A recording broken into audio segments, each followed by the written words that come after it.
नमस्कार।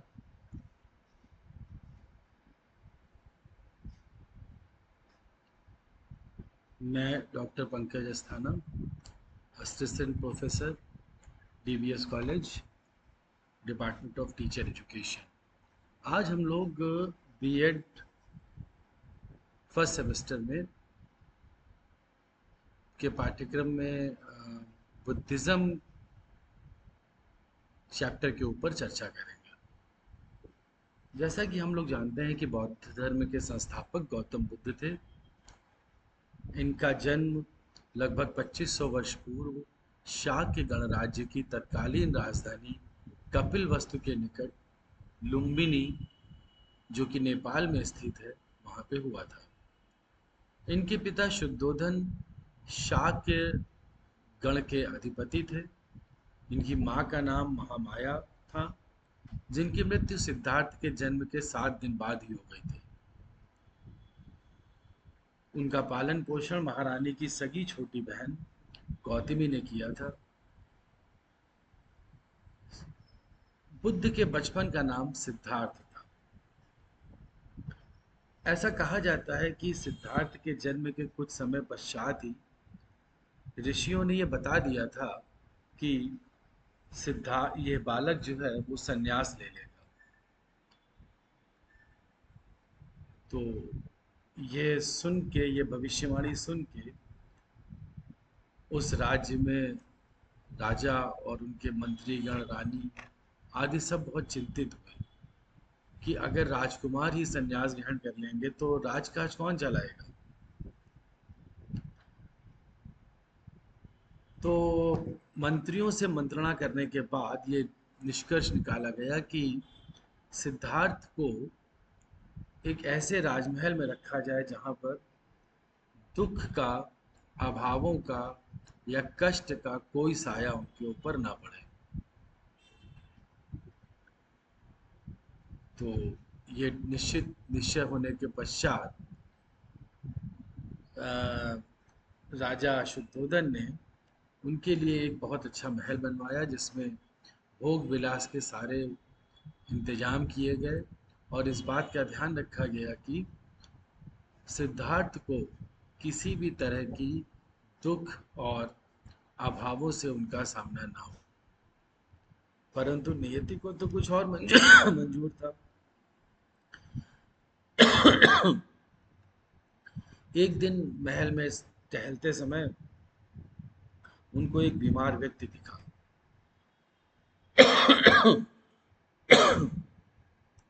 कुछ समय पश्चात, कुछ दिन के पश्चात उन्हें एक वृद्ध व्यक्ति दिखा। उसके पश्चात उन्होंने एक मृत व्यक्ति की शव यात्रा देखी। तो उनके दिल और दिमाग ने विद्रोह किया कि नहीं, सत्यता कुछ और है, मुझे दिखाया कुछ और जा रहा है। फिर एक दिन उनका सामना एक भिखारी से हो गया जो भीख मांग रहा था। इस तरह की सांसारिक समस्याओं ने सिद्धार्थ के मन पे गहरी चोट दी और लगभग 29 वर्ष की आयु में उन्होंने घर छोड़ दिया, जिसे बौद्ध साहित्य में महाभिनिष्क्रमण भी कहा जाता है। सिद्धार्थ ने गुरु विश्वामित्र से वेद और उपनिषद का ज्ञान प्राप्त किया तथा राजकाज एवं युद्ध विद्या भी सीखी। वो घुड़सवारी, तलवारबाजी, तैराकी आदि में बहुत निपुण थे।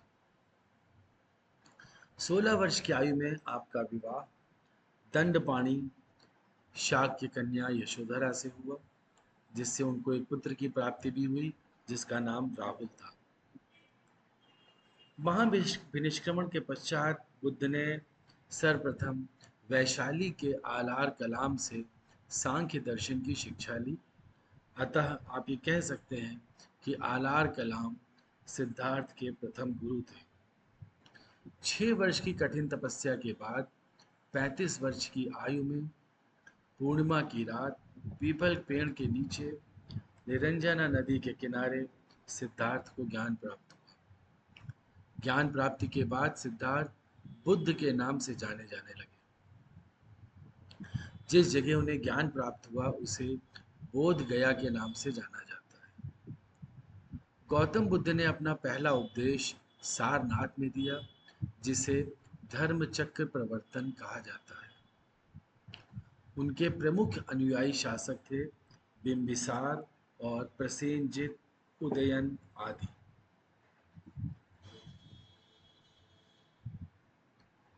बौद्ध को जब ज्ञान प्राप्त हुआ बुद्ध को, तो उन्होंने धीरे धीरे उनका एक यश जो था वो चारों तरफ फैलना शुरू हो गया था। जब उनका यश फैलने लगा तो उनके पिता शुद्धोधन की भी इच्छा हुई कि वे एक दिन एक बार अपने राज्य में भी आए और अपने राज्य के लोगों को भी ज्ञान प्राप्त कराएं। तो शुद्धोधन ने कुछ लोगों को बुद्ध के पास भेजा कि जाओ उनसे कहो बुद्ध से कि उनके पिता ने उन्हें याद किया है। बुद्ध का आभा मंडल इतना तेजस्वी था कि जो भी व्यक्ति वहां जाता था वो वहीं पे बैठ जाता था, या अर्थात उन्हीं का शिष्य हो जाता था। तो अंत में उनको शुद्धोधन ने गौतम बुद्ध के एक बचपन के मित्र को भेजा कि जाओ मेरा संदेश वहां पे दो। मित्र वहां पे गए, उन्होंने बुद्ध को संदेश दिया राजा का। बुद्ध ने कहा हाँ ठीक है, मैं अपने राज्य में भी आऊँगा। और उन्होंने अपने वादे को निभाया, फिर वो एक बार अपने राज्य में भी गए। वहाँ पे जाने के बाद उन्होंने भिक्षा मांग के अपना जीवन जिया और समय आने पर वे राजमहल भी गए। राजमहल में जब उन्होंने वो गए तो उनकी भेंट सबसे हुई, पिता से, माँ से, और उसके पश्चात उनकी भेंट अपनी पत्नी यशोधरा से भी हुई। और यशोधरा से मिलने के बाद उन्होंने कहा भिक्षाम दे, और उस महान नारी ने भिक्षा के रूप में राहुल का हाथ बुद्ध के हाथ में दे दिया। जैन धर्म तथा बौद्ध धर्म दोनों ही अनिश्वरवादी धर्म हैं, क्योंकि इनकी उत्पत्ति ही वेदों की वेदों की शिक्षा के खिलाफ हुई थी, वेदों की शिक्षा के अगेंस्ट हुई थी। जैन धर्म जहाँ मुख्य रूप से वेदों, ईश्वरवाद तथा यज्ञ के विधानों पर अपनी प्रतिक्रिया को सीमित रखता है, वहीं बौद्ध दर्शन ने उपनिषदों के आत्मवाद के विरुद्ध भी अपना झंडा खड़ा किया। अर्थात बौद्ध दर्शन ने अनात्मवाद सिद्धांत को पोषित किया। अनात्मवाद अर्थात बौद्ध आत्मा को भी नहीं मानते थे। उत्तरकालीन बौद्ध धर्म में चार दार्शनिक संप्रदाय हुए: सौमांतिक, वैभेषिक, योगाचार तथा माध्यमिक। भगवान बुद्ध की सारी शिक्षाएं पाली भाषा में हैं और इन ग्रंथों को पिटक की संज्ञा दी गई है, जिनके नाम हैं सुत्त पिटक, अभिधम्म पिटक और विनय पिटक। भगवान बुद्ध के संवादों तथा व्याख्यानों का संग्रह सुत्त पिटक में है, जो 5 निकायों में विभक्त है: खुद्द निकाय, दग्ध निकाय, मध्यम निकाय, संयुक्त निकाय और अंगुत्तर निकाय।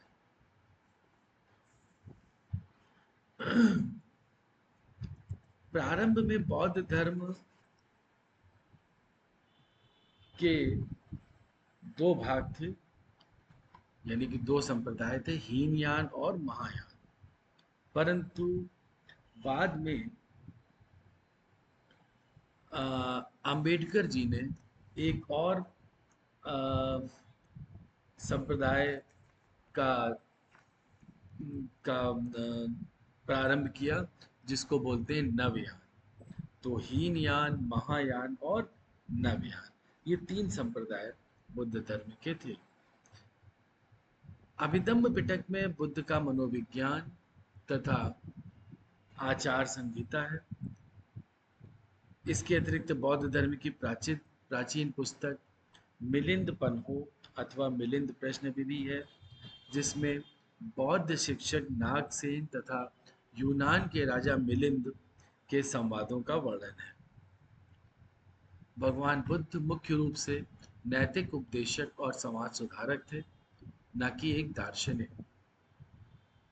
अर्थात हम कह सकते हैं कि जब भी बुद्ध से आत्मा परमात्मा संबंधित कोई प्रश्न पूछा गया है तो वे उस प्रश्न पर मौन हो जाते हैं।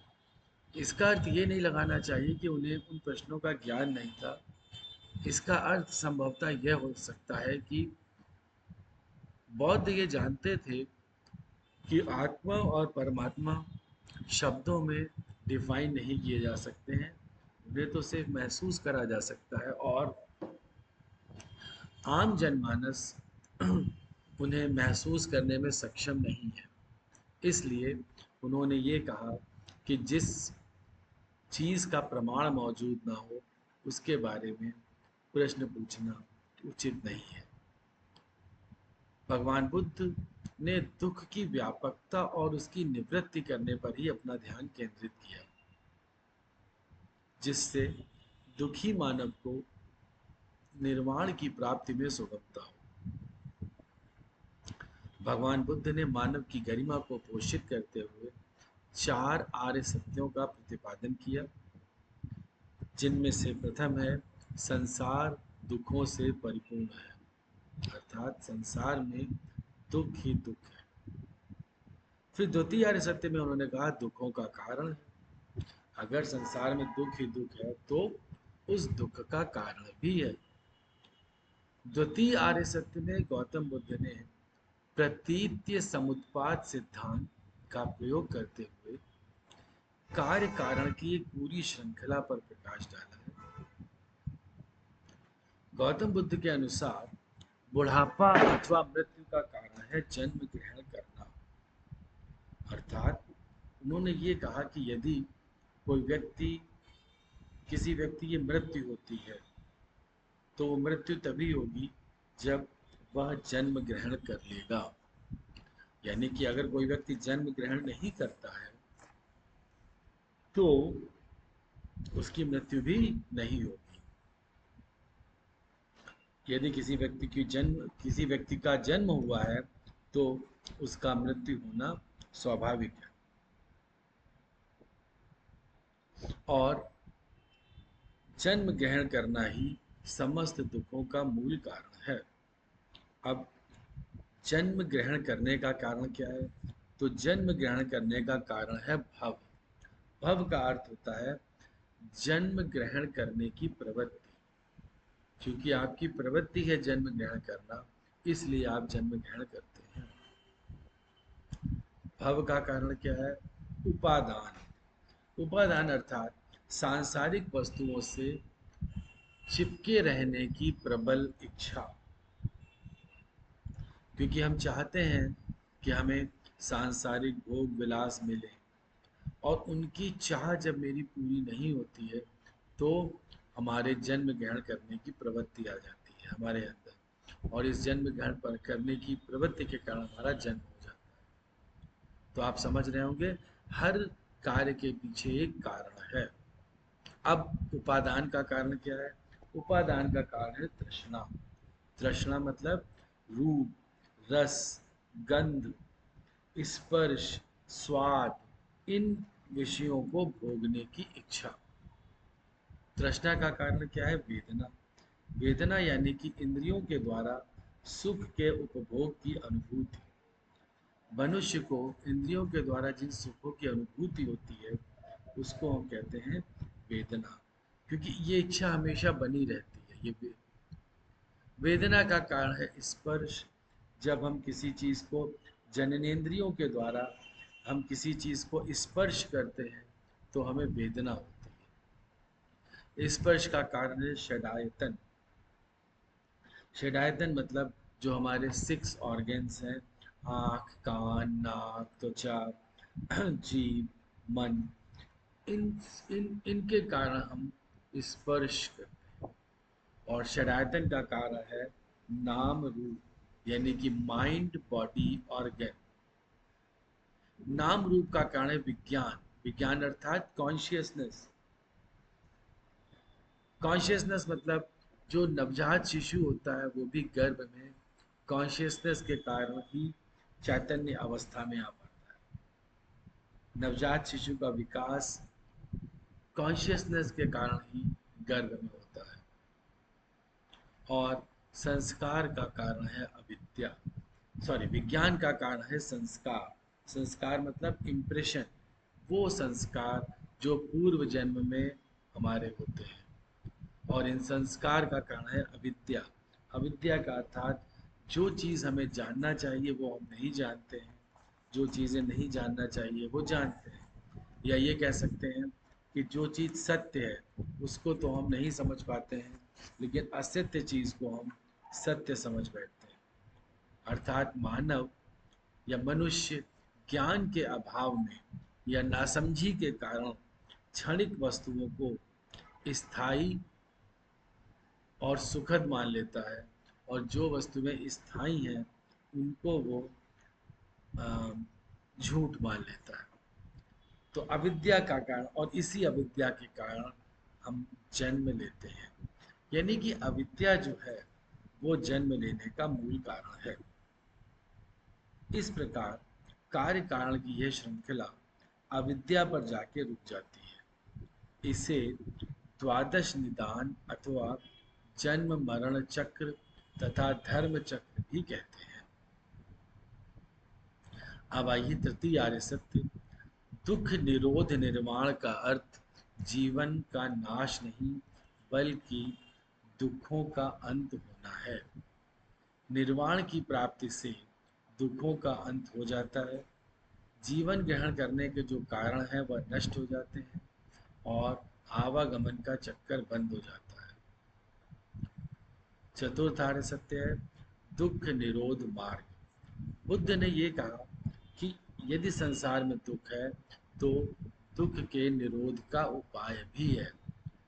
चतुर्थ आर्य सत्य में निर्वाण प्राप्ति के मार्ग बताए गए हैं जिन्हें अष्टांग मार्ग कहा गया है। जैसा कि ऊपर के चार्ट से भी आपको दिख रहा होगा कि इन अष्टांग मार्ग ये आठ हैं जो आपको मैं समझाता हूँ।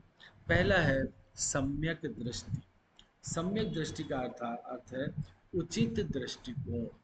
अर्थात आप अज्ञान के कारण यदि मनुष्य वस्तुओं को उचित दृष्टिकोण से नहीं देख पाता है तो उसमें सम्यक दृष्टिकोण का अभाव होता है।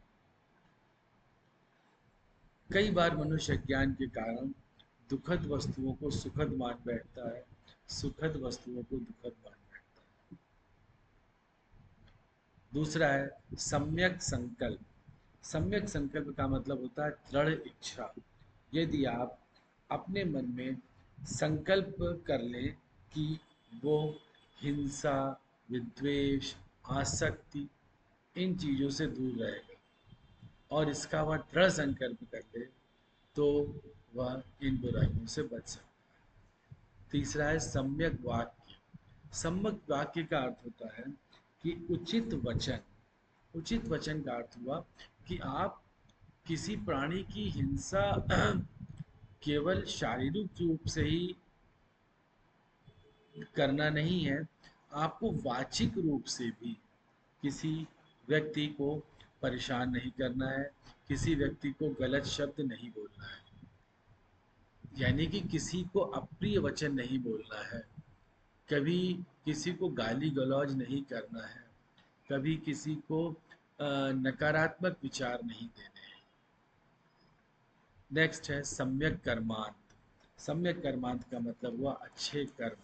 अर्थात आप हमेशा अच्छे कर्म करें, हिंसा, चोरी, बुराई इस तरह की आदतों में ना पड़े, और अगर यदि आपके अंदर ऐसी आदतें हैं तो उन्हें त्याग दें।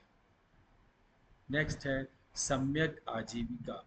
अर्थात उचित ढंग से जीविकोपार्जन करना। जब व्यक्ति छल कपट की कमाई, झूठ बोल के कमाई करता है, धोखा दे के कमाई करता है, तो उस जीविका को, उस जीविका के धन से अपने बच्चों को भोजन अगर वो कराता है तो उसके बच्चों में अच्छे संस्कारों का अभाव रहेगा।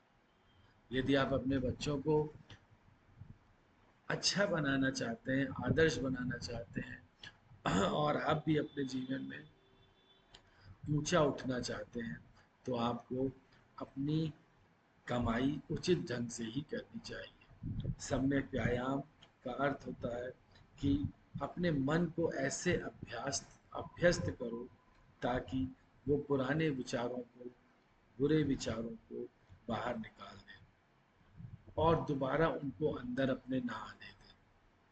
सम्यक स्मृति का अर्थ है उचित स्मरण। मनुष्य को उचित स्मरण ना रहने के कारण वह वस्तु के यथार्थ स्वरूप को भूल जाता है। वह दुखों का कारण वो आसक्ति बनने लगती है जिससे उसको प्यार हो जाता है। मनुष्य इस चमड़े के शरीर को, हड्डी को, मांस को, रक्त को सत्य मान लेता है और उस चीज को भूल जाता है कि अंत में हम मेरे इस शरीर को पंच तत्व में ही तो विलीन हो जाना है, और जिसको याद रखना चाहिए उसको याद नहीं रखता है।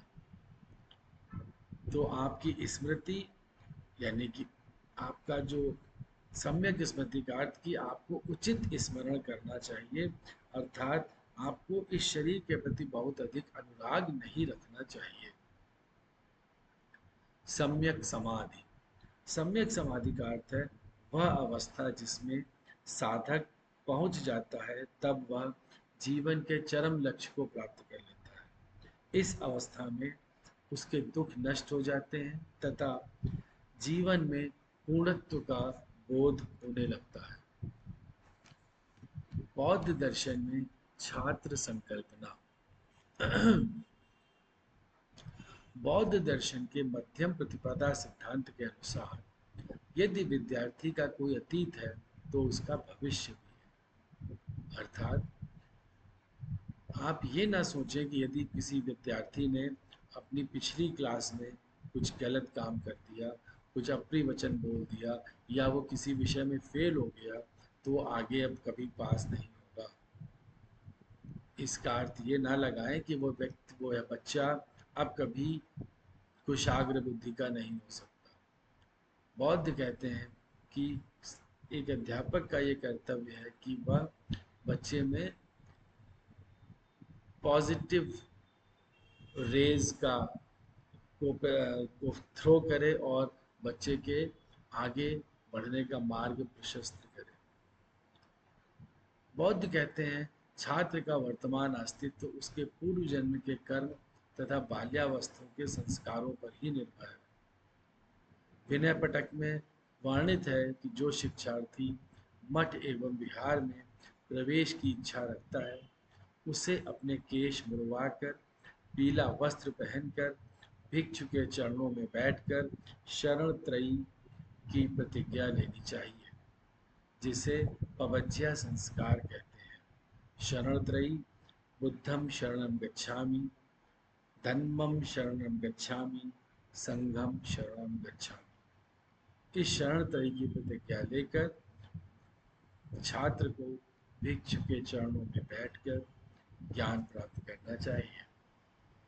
इसके अतिरिक्त छात्रों को 10 शिक्षा पदानी का पालन भी करना अनिवार्य होता है। 10 शिक्षा पदानी है, ये वे पद हैं जिनका प्रत्येक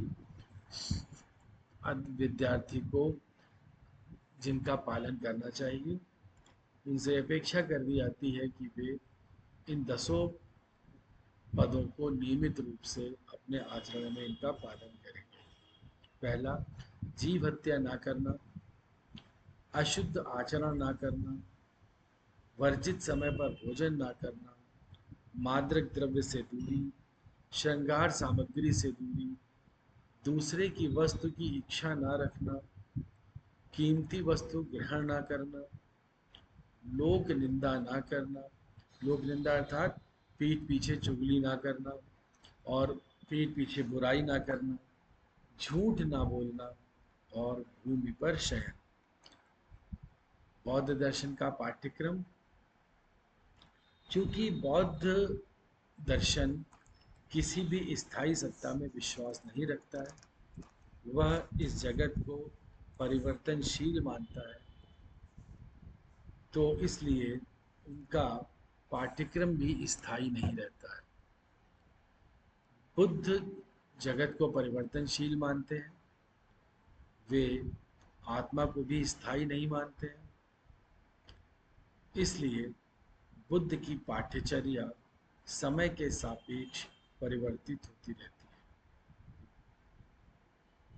लेकिन मध्यमा प्रतिपदा सिद्धांत को मानते हुए बुद्ध सम्यक रूप से आजीविका हेतु उद्योग, कलाओं तथा शिल्प की शिक्षा का प्रावधान रखते हैं। उनका मानना है कि आजीविका को कमाने के लिए आप, और आजीविका नहीं, सम्यक आजीविका को कमाने के लिए आप विभिन्न उद्योगों, कलाओं तथा शिल्प की शिक्षा को सीखें और अपने परिवार का पालन पोषण करें। खेलकूद पाठ्यक्रम खेलकूद पाठ्यक्रम का एक अनिवार्य हिस्सा मानते हैं वे। इसके अतिरिक्त व्यायाम, ध्यान आदि पाठ्य सहगामी क्रियाओं को भी महत्व देते हैं। गणित, धर्म, कृषि, पशुपालन, वास्तुकला को भी पाठ्यक्रम में उचित स्थान दिया जाता है। तो अंत में हम लोग अब बुद्ध धर्म का मूल्यांकन करेंगे। आपने देखा कि आ, जो गौतम बुद्ध की शिक्षाएं हैं वो मुख्य रूप से आ, इस बात पर निर्भर करती हैं कि मनुष्य किस तरह से निर्वाण की प्राप्ति करे और किस तरह से वो अपने जीवन को ऊपर उठा सकता है। बौद्ध दर्शन मानवतावादी विचारों से परिपूर्ण है। बौद्ध धर्म जाति, वर्ण, धर्म, वर्ग आदि के भेदभाव से दूर है। बौद्ध धर्म ना तो भौतिकतावादी है और ना ही आध्यात्मिक। बौद्ध धर्म का चिंतन मध्यम प्रतिपदा सिद्धांत पर केंद्रित है, अर्थात वो हमेशा बीच के मार्ग का अनुसरण करते हैं, जो बहुत कठिन भी ना हो और बहुत इजी भी ना हो। मानव दुख की समाप्ति में ही बुद्ध की समझ, शिक्षाएं एवं चिंतन केंद्रित है। अन्य भारतीय दार्शनिकों की भांति निर्वाण प्राप्ति ही जीवन का चरम लक्ष्य है। चूँकि जितनी भी इंडियन फिलॉसफीज हैं वो ये मानती हैं कि अंत में मानव जीवन का अंतिम उद्देश्य ये है कि वह ईश्वर की प्राप्ति करे। तो चूँकि बुद्ध जो है वो ईश्वर को बहुत महत्व नहीं देते हैं, तो उन्होंने जीवन का चरम लक्ष्य निर्वाण की प्राप्ति को माना। शिक्षण विधि के क्षेत्र में बौद्ध दर्शन परंपरावादी और आधुनिक दोनों शिक्षक विधियों को यथोचित स्थान देते हैं। आपका बहुत बहुत धन्यवाद।